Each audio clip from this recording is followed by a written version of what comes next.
इस भाग में हम लेंगे आधुनिक आवर्त सारणी। तो आधुनिक आवर्त सारणी लेने से पहले हम आधुनिक आवर्त नियम लेंगे। तो आधुनिक आवर्त नियम किसने दिया? मोसले ने। तो मोसले का आधुनिक आवर्त नियम, तो मोसले ने किस प्रकार आधुनिक आवर्त नियम दिया, इसके बारे में जानकारी लेंगे हम। तो मोसले ने एक किरण स्पेक्ट्रम के अध्ययन से पाया कि तत्वों के विशिष्ट गुण उनके परमाणु संख्या या परमाणु क्रमांक है। साथ ही यह पाया कि तत्वों के रासायनिक गुण उनके इलेक्ट्रॉनिक विन्यास पर निर्भर करता है, और इसी के आधार पर मोसले ने आधुनिक आवर्त नियम दिए, जो इस प्रकार है। तत्वों के भौतिक और रासायनिक गुण उनके परमाणु संख्या के आवर्ती फलन होते हैं। जब इससे पहले मेडलिफ ने क्या दिया था? मेडलिफ ने कहा था कि तत्वों के भौतिक और रासायनिक गुण उनके परमाणु भार के आवर्ती फलन होते हैं, ऐसा कहा था। लेकिन मोसले ने अपने अध्ययन से पाया कि तत्वों के भौतिक और रासायनिक गुण उनके परमाणु संख्या के आवर्ती फलन होते हैं, और इसी को क्या कहते हैं? आधुनिक आवर्त नियम कहते हैं। आधुनिक आवर्त सारणी, मॉडर्न पीरियोडिक टेबल। तब बोर ने मोसले के आवर्त नियम के आधार पर तत्वों को व्यवस्थित किया।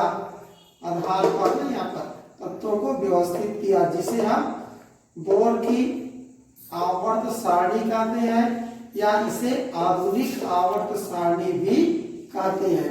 अब इस आवर्त सारणी में क्या होता है, इसको देखिए। तो इस आवर्त सारणी में 18 ऊर्ध्व खाने हैं, ऊपर से नीचे खाने हैं। जैसे इस तरह से 18 ऊपर से नीचे खाने हैं, पहला, दूसरा, तीसरा, ऐसा गिनते जाओगे। तो कितना है? 18 ऊपर से नीचे खाने हैं। तो 18 ऊर्ध्व खाने हैं, इन्हें वर्ग या समूह कहते हैं। इसी प्रकार 7 36 पंक्तियां हैं, जिन्हें आवर्त कहते हैं। तो आवर्त कैसे हुआ? ऐसे करके यहाँ से यहाँ तक एक पंक्ति, फिर दूसरा पंक्ति, तीसरा, चौथा, फिर पांचवा, छठवां, सातवां, इस तरह से 7 पंक्तियां हैं, जिन्हें क्या नाम दिया गया? आवर्त कहते हैं। तो इस तरह से हम देखते हैं कि आधुनिक आवर्त सारणी में क्या है? 18 समूह या वर्ग है और 7 आवर्त है। अब सारणी में तत्वों की समूह में स्थिति संयोजकता द्वारा निर्धारित होती है, अर्थात समान संयोजकता वाले तत्व को एक ही समूह या एक ही वर्ग में लिया गया है। जैसे यहाँ पर देखते हैं, जो प्रथम वर्ग है, जिसका पहला तत्व क्या है? हाइड्रोजन है, उसके बाद लिथियम है। तब इन समूह की बात करें, इस वर्ग की, प्रथम वर्ग की बात करें, तब सबकी संयोजकता क्या होती है? 1 होती है। इसी को कहा गया है सारणी में तत्वों की समूह में स्थिति संयोजकता द्वारा निर्धारित होती है। उसी प्रकार आधुनिक आवर्त सारणी में इलेक्ट्रॉनिक विन्यास को आधार माना गया है। तो इलेक्ट्रॉनिक विन्यास को आधार माना गया है, मतलब क्या हो गया यहाँ पर? तो पहले समूह तो संयोजकता, जिस तरह से जो वर्ग है वह संयोजकता के आधार पर बनाया गया है। अब आवर्त के लिए यदि बात करें, तो पहला जो आवर्त है उसमें केवल एक ही कक्षा है। तो पहले आवर्त में क्या है? हाइड्रोजन और हीलियम, जिसमें केवल एक कक्षा है। दूसरे में कितना है? 2 कक्ष, और तीसरे में 3 कक्ष। तो इस तरह से उसके इलेक्ट्रॉनिक विन्यास को आधार माना गया है। अब वर्ग की जानकारी लेते हैं। तब यहाँ पर जो 18 वर्ग है, उनमें से जो वर्ग 1, 2, फिर 13, 14, 15, 16, 17 और 18 के तत्व सामान्य तत्व कहलाते हैं। तो वर्ग कौन सा है? पहला, दूसरा वर्ग, उसके बाद इस बीच को छोड़ दीजिए, फिर उसके बाद ये क्या है? 13, 14, 15, 16, 17, 18। तो यहाँ से लेकर और यहाँ तक ये जो वर्ग है क्या कहलाते हैं? उसके तत्व है वो सामान्य तत्व कहलाते हैं। इसी तरह से वर्ग 3 से 15 तक के तत्व संक्रमण तत्व कहलाते हैं। तो यहाँ पर जो बीचों बीच दिया गया है, यहाँ पर इतना वाला, ये क्या कहलाते हैं? संक्रमण तत्व कहलाते हैं। अगला लेते हैं यहाँ पर समूह या वर्ग 3 में लैंथेनम। यहाँ पर लैंथेनम दिया है 57 यहाँ पर है 57 है ना। और 57 के बाद यहाँ पर 14 तत्व सारणी के नीचे स्थित है जिन्हें लैंथेनाइट कहते हैं। ये जस्ट क्या है, नीचे है ऐसा करके, यहाँ पर यहाँ से है, तो इसको हम क्या कहते हैं, लैंथेनाइट कहते हैं। इसी प्रकार समूह 3 के ही एक्टेनियम, जैसे यहाँ पर है एक्टेनियम 89 परमाणु क्रमांक है, के पश्चात जो 14 तत्व है वो इधर नीचे हैं जिन्हें हम क्या कहते हैं, एक्टेनाइट कहते हैं। अब लेते हैं आवर्त की जानकारी।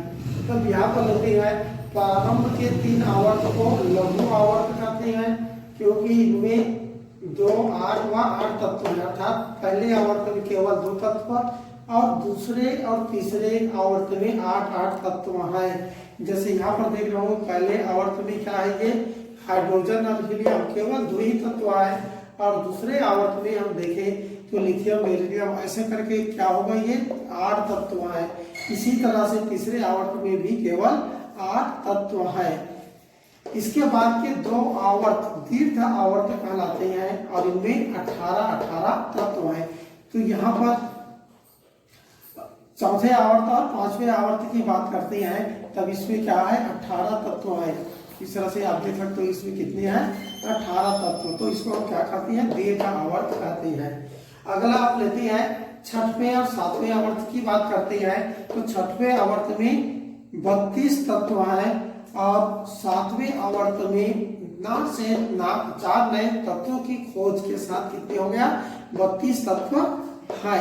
तब यहाँ पर 32 तत्व कैसे हैं, इसके लिए हम वर्ग को समझाते समय हम बतलाए थे कि यहाँ पर क्या है, जो 57 परमाणु क्रमांक है वहीं पर क्या है, 14 तत्व है जो नीचे दिया गया है। इसी तरह से यहाँ पर जो एक्टेनाइट जो है उस पर भी अलग से यहाँ पर 14 तत्व है, वो नीचे रखा गया है।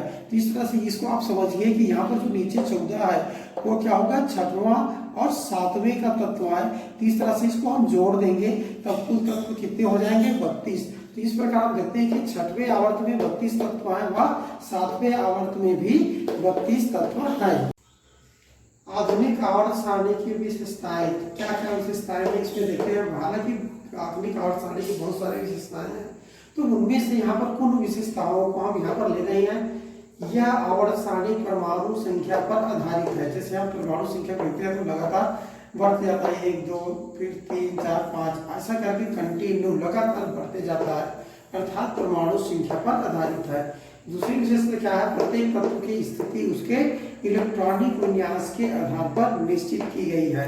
अर्थात यहाँ पर हम देखते हैं इलेक्ट्रॉनिक विन्यास, अगर हम दूसरे वर्ग की बात करते हैं तब इसके लास्ट में कितने हैं, 2 इलेक्ट्रॉन है। तब इस तरह से हम देख सकते हैं कि इलेक्ट्रॉनिक विन्यास के आधार पर हो गया। अगर हम आवर्त की बात करते हैं तो भी आवर्त में भी देखते हैं, पहले में केवल 1 कक्षा है, दूसरे आवर्त के तत्वों में क्या है, यहाँ पर 2 कक्षाएं हैं। तीसरे जो आवर्त में रखा गया है उन सभी तत्वों की जो इलेक्ट्रॉनिक विन्यास होगी उसमें कक्षों की संख्या कितनी होगी, 3 होगी। तो इस तरह से इससे क्या स्पष्ट हो जाता है कि प्रत्येक तत्व की स्थिति उसके इलेक्ट्रॉनिक विन्यास के आधार पर निश्चित की गई है।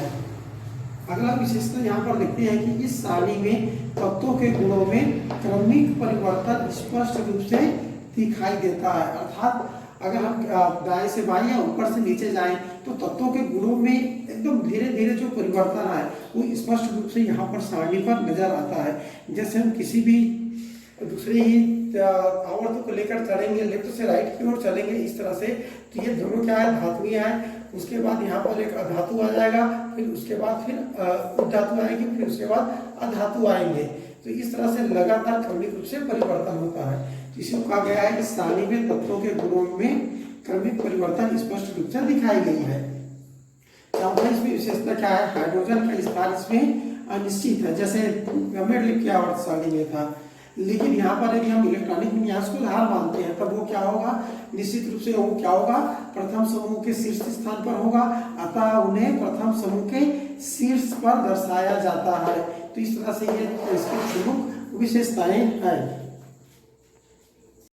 अब हम लेंगे आधुनिक आवर्त सारणी में तत्वों के आवर्ती गुण, अर्थात धीरे धीरे कोई भी गुण कैसे परिवर्तित होता है इसको समझने का प्रयास करेंगे। तो पहला लेते हैं हम संयोजकता। किसी तत्व की संयोजकता क्या होता है आप लोग पढ़ चुके होंगे। तब यहाँ पर क्या होती है, कोई तत्व कितना इलेक्ट्रॉन दे सकता है या ले सकता है, उसको हम उस तत्व की संयोजकता कहते हैं। या दूसरे रूप में कह सकते हैं कि वह साझेदारी कितने इलेक्ट्रॉनों की कर सकती है, यह भी उसकी संयोजकता कहलाती है। तब यहाँ पर हम लेते हैं, यहाँ पर जो दूसरा आवर्त है उस आवर्त को हम अध्ययन करते हैं, देखते हैं।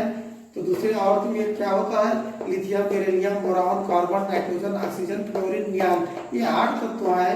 अगर इसका हम यौगिक बनता है तब यहाँ पर देखते हैं LiH बनता है, BH2 बनता है, फिर BH3 बनता है, इसमें देखते हैं CH4 बनता है, फिर नाइट्रोजन के साथ NH3 बनता है, और जो ऑक्सीजन है वो हाइड्रोजन से क्रिया करके H2O बनाता है, फ्लोरीन हाइड्रोजन से क्रिया करके HF बनाती है, नियान से कोई क्रिया नहीं होती। तब यहाँ पर हम देखते हैं जो लिथियम है तो क्या कि उन्होंने एक इलेक्ट्रॉन की साझेदारी किया, इसीलिए इसकी संयोजकता F हो गया। यहाँ पर बेरिलियम ने क्या किए, 2 इलेक्ट्रॉन की साझेदारी किया, 2 हाइड्रोजन से एक हाइड्रोजन से एक इलेक्ट्रॉन। इस तरह से यहाँ पर इसकी संयोजकता कितनी हो गया, 2 हो गया। इसी तरह से बोरान को देखते हैं तो 3, और कार्बन का संयोजकता देखते हैं तब 4, और यहाँ पर आते हैं नाइट्रोजन की संयोजकता 3 हो गया। ऑक्सीजन की संयोजकता, चूंकि ऑक्सीजन हाइड्रोजन के परमाणु से क्रिया किया इसीलिए इसकी संयोजकता 2 हो गया। फिर क्लोरीन का देखते हैं तो फिर से 1 आ गया, और नियान का 0 हो गया। तो इस तरह से हम देखते हैं कि सारणी में अगर बाएं से दाएं की ओर चले, लेफ्ट से राइट की ओर चलते हैं तो संयोजकता पहले बढ़ती जाती है, अर्थात 1 से 4 तक बढ़ती है, फिर उसके बाद 4 से 0 तक कम होती है। तो ये तो हम एक आवर्त के लिए बात हो गया लेफ्ट से राइट चलने पर। लेकिन अगर वर्ग की बात करें तो यहाँ पर सारणी की ओर ध्यान से देखो, अगर वर्ग की बात करें तो हम पहले बता चुके हैं प्रत्येक वर्ग में क्या होता है, अंतिम कक्ष में इलेक्ट्रॉनों की संख्या समान होती है, और इस कारण वर्ग में ऊपर से नीचे जाने पर संयोजकता में कोई परिवर्तन नहीं होती। अब परमाणु आकार किस तरह से बदलता है इसके लिए देखते हैं। पहले परमाणु आकार की निर्धारण कैसे किया जाता है इसको ध्यान रखोगे। तो परमाणु का आकार उसके त्रिज्या के आधार पर लिया जाता है, और केंद्र से बाह्य कक्ष के बीच की दूरी को उसकी त्रिज्या कहते हैं। अर्थात परमाणु त्रिज्या कहेंगे तब क्या होगा, जो परमाणु का जो केंद्र होगा वहां से जो बाह्यतम कक्ष की जो त्रिज्या होती है उसी को हम क्या कहते हैं, परमाणु की त्रिज्या कहते हैं, और त्रिज्या के आधार पर उसके आकार को निर्धारित करती है। तीसरे आवर्त के लिए यहाँ पर देखते हैं तो तीसरे आवर्त के जो तत्व है sodium, magnesium, aluminium, silicon, phosphorus, sulphur, chlorine और आर्गन, इसकी त्रिज्या को देखते हैं पिकोमीटर में। ये मतलब क्या होगा, पिकोमीटर में। तब इसके लिए है 186, फिर इसका 160, इसका 143, इसका 117, इसका क्या है 110, इसका फिर 104, इसका 99। इस तरह से हम देखते हैं कि बाएं से दाएं की ओर चल रहे हैं आवर्त में, किसी भी आवर्त में बाएं से दाएं की ओर चल रहे हैं, परमाणु त्रिज्या कम हो रही है, अर्थात परमाणु का आकार छोटा होते जा रहा है। तो इसका कारण क्या है, तो इसका कारण क्या है, यहाँ पर हम जानते हैं कि किसी आवर्त में हम बाएं से दाएं की ओर चलते हैं तो कक्षकों की संख्या में वृद्धि नहीं होगी, लेकिन इलेक्ट्रॉनों की संख्या में वृद्धि होती है। तो जैसे जैसे इलेक्ट्रॉनों की संख्या में वृद्धि होगी वैसे वैसे क्या होगी, परमाणु की जो नाभिक है उसमें प्रोटॉन की संख्या में भी वृद्धि होगी, जिसके कारण क्या होगा, नाभिक के द्वारा इलेक्ट्रॉनों पर लगाने जाने वाले जो आकर्षण बल है वो अधिक हो जाती है, और इस कारण कक्ष थोड़ा सा सिकुड़ जाता है, और इसी सिकुड़ने के कारण क्या हो जाती है, उसकी त्रिज्या कम हो जाती है। तब इस बात को ध्यान में रखोगे, हम बाएं से दाएं की ओर चलते हैं तब क्या होती है, परमाणु त्रिज्या अर्थात परमाणु आकार छोटा होते जाता है। अब इसी तरह से हम समूह की बात करते हैं, किसी भी वर्ग की बात करते हैं, तो 17वें वर्ग के लिए यहाँ पर उदाहरण देते हैं। 17वें वर्ग के जो तत्व है फ्लोरीन, क्लोरीन, ब्रोमीन, आयोडीन, तब इसकी हम त्रिज्या पिकोमीटर में देखें तब क्या हो जाएगा, फ्लोरीन का 64, क्लोरीन का 99, ब्रोमीन का 114 और आयोडीन का 133 पिकोमीटर में है।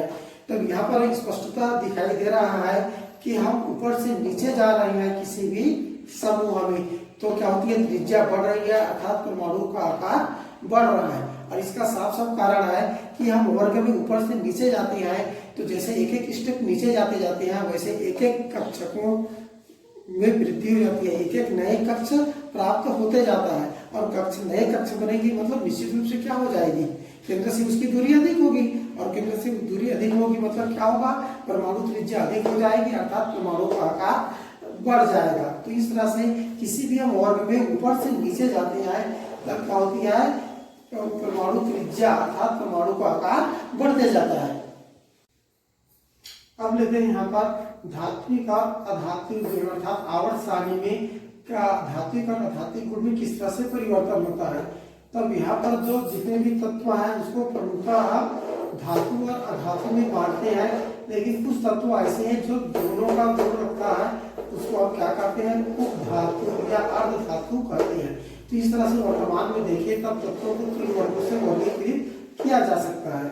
अब यहाँ पर धातु की परिभाषा आप लोगों को दिया गया होगा। धातु किसको कहते हैं, आप जो तत्व इलेक्ट्रॉन त्याग कर धन आयन बनाते हैं उसको धातु कहलाते हैं। और अधातु के लिए यहाँ पर परिभाषा देते हैं हम मान्यता, जो तत्व इलेक्ट्रॉन ग्रहण करके ऋण आयन बनाते हैं उसको हम अधातु कहते हैं। तब हम आवर्त सारणी में अध्ययन करेंगे तो हम द्वितीय आवर्त की बात करते हैं। तो द्वितीय आवर्त में देखते हैं lithium, beryllium, boron, carbon, nitrogen, oxygen, fluorine. तो इस तरह से हम इस आवर्त में हम देखें तब लिथियम, बेरिलियम, बोरॉन ये क्या है, धातु है, और उसके बाद कार्बन, नाइट्रोजन, ऑक्सीजन और फ्लोरीन ये क्या हो गया है, ये अधातुएं हैं।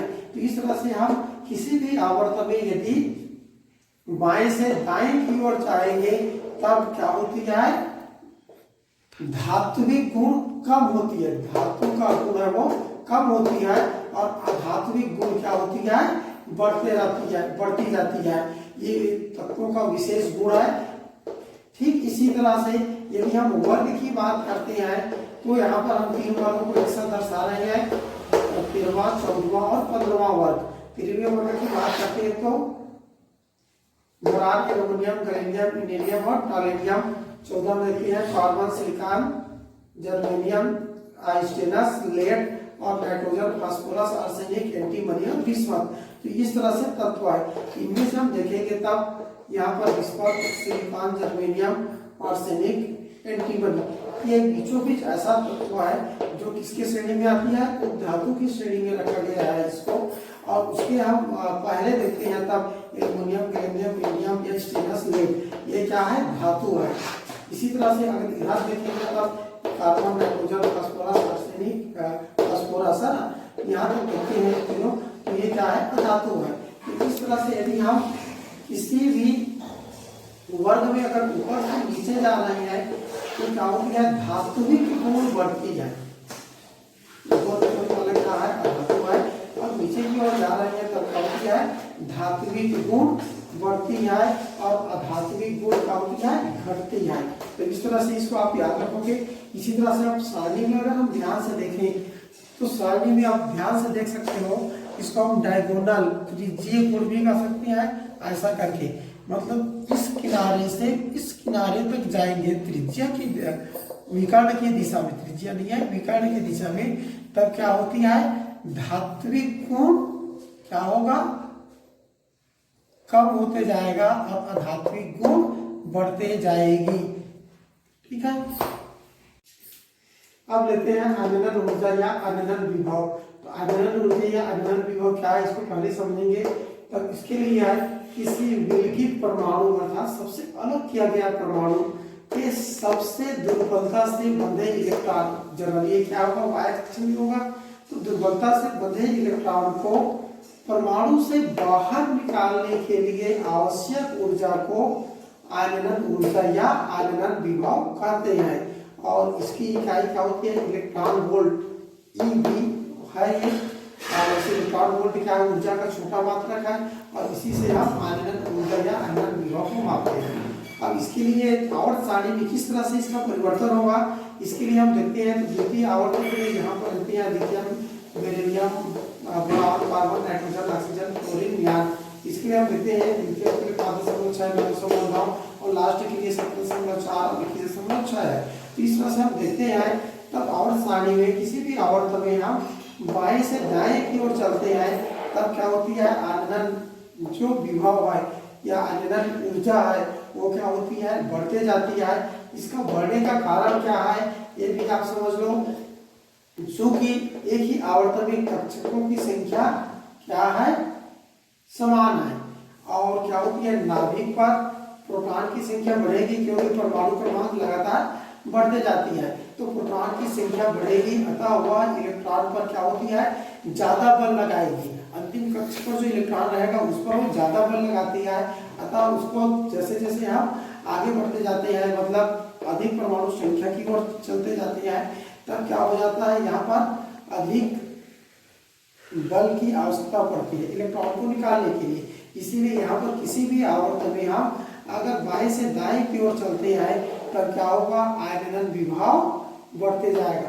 वर्ग की बात करते हैं तो इसी आवर्त सारणी में हम किसी भी वर्ग की बात करते हैं तो वर्ग को आप देखिए, यहाँ पर मान लो दूसरे वर्ग की बात कर रहे हैं। यहाँ पर दूसरे वर्ग में क्या जो भी तत्व दिया गया है इसको ध्यान से देखोगे तो यहाँ पर क्या होगा, इसमें क्या है, 2 कक्षा है, इसमें 3 कक्षा है, 4 कक्षा है। तो परमाणु संख्या के साथ साथ क्या हो रही है, परमाणु संख्या तो बढ़ रहा है, साथ साथ कक्षकों में भी वृद्धि हो रही है।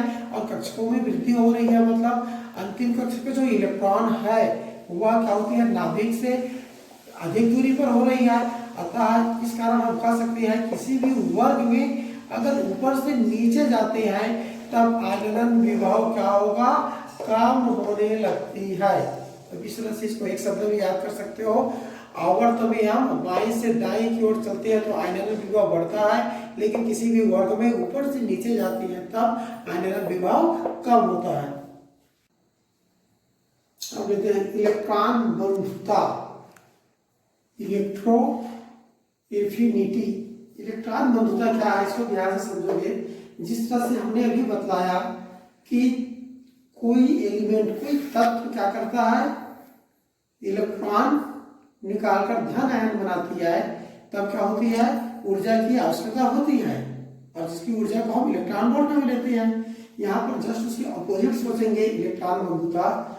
ठीक इसी तरह से जब कोई परमाणु इलेक्ट्रॉन ग्रहण कर ऋण आयन बनाती है तब ऊर्जा उत्सर्जित होती है। ध्यान में रखोगे, आयनन विभव के लिए क्या देते हैं, हम ऊर्जा देते हैं, अर्थात ऊर्जा की आवश्यकता पड़ती थी। और यहाँ पर क्या होता है, कोई परमाणु इलेक्ट्रॉन ग्रहण कर ऋण आयन बनाती है तब ऊर्जा उत्सर्जित होती है और इसी उत्सर्जित ऊर्जा को हम इलेक्ट्रॉन बंधुता के नाम से जानते हैं। तब यहाँ पर देते हैं इसकी परिभाषा, किसी परमाणु में एक इलेक्ट्रॉन को जोड़ने से निकलने वाली ऊर्जा को उस परमाणु की इलेक्ट्रॉन बंधुता कहते हैं और इसका मात्रक इलेक्ट्रॉन वोल्ट ही होता है। तब इस तरह से क्या है, इलेक्ट्रॉन बंधुता उस परमाणु की क्या है, इलेक्ट्रॉन जोड़ने पर निकलने वाली ऊर्जा को बतलाती है। अब ये आवर्त सारणी में किस तरह से परिवर्तन होता है इसको देखते हैं। तो आवर्त सारणी में हम देखते हैं, किसी भी आवर्त सारणी में हम किसी भी आवर्त में बाईं से दाईं की ओर जाते हैं तब इलेक्ट्रॉन बंधुता का मान बढ़ता है। सारणी की ओर यहाँ पर देखो, बाईं की ओर दाईं, अगर यहाँ से हम आगे इस तरह से जाएंगे किसी में तब क्या हो जाएगी, इलेक्ट्रॉन बंधुता का मान बढ़ते जाएगा। क्यों बढ़ते जाएगा, क्योंकि जैसे हम यहाँ पर सोच सकते हैं, किसी भी एक आवर्त की बात करते हैं, तीसरे आवर्त की बात करते हैं, सोडियम का परमाणु क्रमांक अगर देखेंगे तब कितना होता है, 11 होता है। इलेक्ट्रॉनिक विन्यास करेंगे तब 2 8 1 होगा। तो यहाँ पर अंतिम कक्ष में क्या है, एक इलेक्ट्रॉन है, अर्थात ये क्या है, इलेक्ट्रॉन त्यागने की क्षमता रखता है, इलेक्ट्रॉन ग्रहण करने की क्षमता रखता नहीं है। अर्थात यह इलेक्ट्रॉन खींचकर जबरदस्ती का ऊर्जा नहीं देगी। अर्थात इसके लिए हम कह सकते हैं कि इलेक्ट्रॉन बंधुता का मान क्या है, कम है। इस तरह से हम जैसे जैसे आगे जाते जाएंगे तब इसमें क्या होती है, इलेक्ट्रॉन ग्रहण करने की क्षमता बढ़ते जाएगी, और उसकी क्षमता जितनी अधिक बढ़ेगी मतलब क्या हो जाएगा, इलेक्ट्रॉन बंधुता का मान अधिक है, अर्थात वो अधिक ऊर्जा उत्सर्जित करके इलेक्ट्रॉन प्राप्त करना चाहेगा। और यही कारण है कि हम आवर्त में बाईं से दाईं की ओर जाते हैं तब इलेक्ट्रॉन बंधुता का मान बढ़ता है। अब दूसरी बात लेते हैं, किसी भी वर्ग की बात करते हैं तो वर्ग में ऊपर से नीचे आते हैं तब क्या होती है, इलेक्ट्रॉन बंधुता का मान कम होता है। तो इलेक्ट्रॉन बंधुता का मान कम होता है, इसके लिए फिर सारणी भी चलते हैं हम। तो यहाँ पर हम दूसरा वर्ग की बात करते हैं। दूसरे वर्ग में क्या है, बेरिलियम है, मैग्नीशियम है, कैल्शियम है, स्ट्रांसियम है। तब इन सभी में हम देखें तब क्या है, ये ऊपर से नीचे जा रहा है तब ये तो वास्तव में क्या होती है, इलेक्ट्रॉन त्यागने की क्षमता रखती है, लेकिन साथ में विशेष परिस्थिति में क्या होती है, ग्रहण करने की भी क्षमता रखती है। तो यहाँ पर जो उत्सर्जित ऊर्जा होगा तो इसके लिए क्या होगी, सबसे अधिक होगी, और इसके लिए धीरे धीरे क्या होगा, कम होते जाएगी। इसके लिए हम विशेष रूप हम लेफ्ट साइड की जो तत्व है उसकी बात करते हैं। जैसे यहाँ पर 16वां जो दिया गया है, ऑक्सीजन, सल्फर, तो या फिर 15वें वर्ग की बात करते हैं, नाइट्रोजन, फास्फोरस। तब इसके लिए क्या होती है, जैसे जैसे हम नीचे जाते हैं तब क्या होती है, कक्षकों में वृद्धि होती जाती है, नए कक्ष बनते जाते हैं, और जिससे क्या होती है, इलेक्ट्रॉन क्या हो जाती है और दूर, नाभिक से दूर होते जाते हैं। तो नीचे जाने पर क्या होती है, इलेक्ट्रॉन देने की क्षमता बढ़ते जाती है, इलेक्ट्रॉन ग्रहण करने की क्षमता नहीं बढ़ती, अर्थात इलेक्ट्रॉन ग्रहण नहीं करना चाहती। इस कारण हम वर्ग में ऊपर से नीचे जाते हैं तब क्या होती है, इलेक्ट्रॉन बंधुता का मान कम होने लगता है। अब लेते हैं विद्युत ऋणता, इलेक्ट्रोनिगेटिविटी। तो विद्युत ऋणता क्या है, इसको ध्यान से समझोगे। तब लेते हैं, किसी यौगिक के अणु, मतलब कोई भी सहसंयोजी बंध वाला यौगिक बनेगी जिसमें इलेक्ट्रॉनों की साझेदारी होगी, तब उस यौगिक के अणु में उसके किसी परमाणु द्वारा साझे के इलेक्ट्रॉन युग्म को अपनी ओर आकर्षित करने की प्रवृत्ति को विद्युत ऋणता कहते हैं।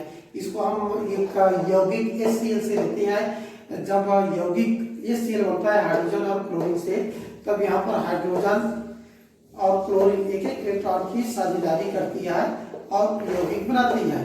तब नियमानुसार क्या होनी चाहिए, जो इलेक्ट्रॉन युग्म होता है वो इन दोनों परमाणुओं के ठीक बीच में होनी चाहिए, लेकिन ऐसा नहीं होता। इलेक्ट्रॉन युग्म क्या होती है, उसको क्लोरीन थोड़ी सी खींच लेती है अपने ओर, और जिसके कारण क्या हो जाती है, थोड़ा सा ऋण आवेश ग्रहण कर लेता है, और जिसके कारण हाइड्रोजन थोड़ा सा धन आवेश ग्रहण कर लेती है। तभी इस तरह से कोई भी जो परमाणु है थोड़ा सा ऋणात्मक, इलेक्ट्रॉन के बराबर नहीं है, ध्यान रखोगे, थोड़ा सा ऋणात्मक आवेश ग्रहण करने की प्रवृत्ति रखती है। इस प्रवृत्ति को ही हम क्या कहते हैं, उसकी विद्युत ऋणता कहते हैं। तीसरा से विद्युत ऋणता क्या होती है, इलेक्ट्रॉन युग्म को खींचने की सापेक्ष गुण है, अर्थात कौन किसकी तुलना में ज्यादा खींच सकता है। अतः क्या कह सकते हैं, यहाँ पर एक सापेक्ष गुण है, इसमें ना ऊर्जा का एक्सचेंज नहीं होती, आदान प्रदान नहीं होती। अब ये अलग अलग तत्वों के लिए अलग अलग गुण होगा, कोई ज्यादा खींचता है, कोई कम खींचता है। अब हम आवर्त सारणी में देखते हैं कि गुण किस तरह से परिवर्तन होता है। तब हम आवर्त में पहले बात करते हैं, तो आवर्त में बाएं से दाईं की ओर जाने पर विद्युत ऋणता बढ़ती है। सारणी की ओर चलते हैं यहाँ पर, तो सारणी में यहाँ पर दिखते हैं, आवर्त सारणी में हम यहाँ से यहाँ चलेंगे, किसी भी आवर्त में बाएं से दाएं की ओर चलेंगे तब क्या होती है, विद्युत ऋणता बढ़ती है, अर्थात इस साइड, अर्थात अधातुओं को हम कह सकते हैं अधिक विद्युत ऋणता वाला तत्व है, क्योंकि बाईं से दाईं की ओर जाने पर उसकी विद्युत ऋणता बढ़ती है। इसका एक सबसे कारण है, क्योंकि हम जैसे बताए हैं, इसकी जो प्रवृत्ति है ये इलेक्ट्रॉन ग्रहण करके अधिक ऊर्जा निष्कासित करती है। तब इसीलिए इसकी जो इस साइड के जितने भी तत्व हैं उसका क्रमशः क्या होती है, इलेक्ट्रॉन को खींचने की प्रवृत्ति बढ़ती है। तब इसीलिए हम कह सकते हैं कि आवर्त में बाईं से दाईं ओर जाने पर विद्युत ऋणता बढ़ती है। अब हम वर्ग की बात करते हैं यहाँ पर, तो वर्ग में किसी भी वर्ग में हम ऊपर से नीचे आने पर विद्युत ऋणता क्या होती है, कम होने लगती है। इसको हम सारणी में लेकर समझ सकते हैं। तो इस सारणी में हम ध्यान से देखेंगे, यहाँ से अगर ऊपर से नीचे जाएंगे तब क्या होगा, विद्युत ऋणता क्या होगी, कम होने लगेंगे।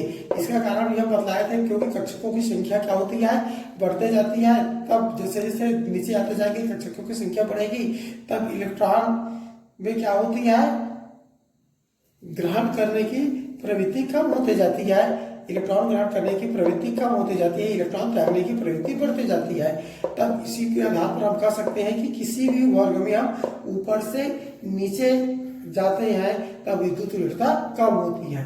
तब इसके आधार पर आप विद्युत ऋणता के बारे में अध्ययन कर सकते हैं, किसी भी तत्वों के बारे में तुलना कर सकते हो। मान लो उदाहरण के लिए आपको दिया है नाइट्रोजन और फ्लोरीन में कौन अधिक विद्युत ऋण है, विद्युत ऋणता तत्व है, या हाइड्रोजन और क्लोरीन में कौन अधिक विद्युत ऋणता है।